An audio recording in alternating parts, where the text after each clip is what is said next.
Carson's way of taming the bad men of Columbia and making it a safe place for decent people to raise their families. I'll be back in less than a minute to tell you about next week's exciting adventures of Kit Carson.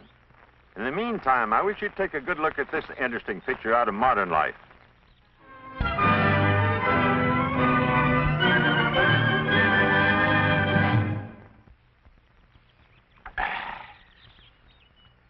Did you happen to notice just before we come up the hill to this ridge how many times you saw the name of Davis?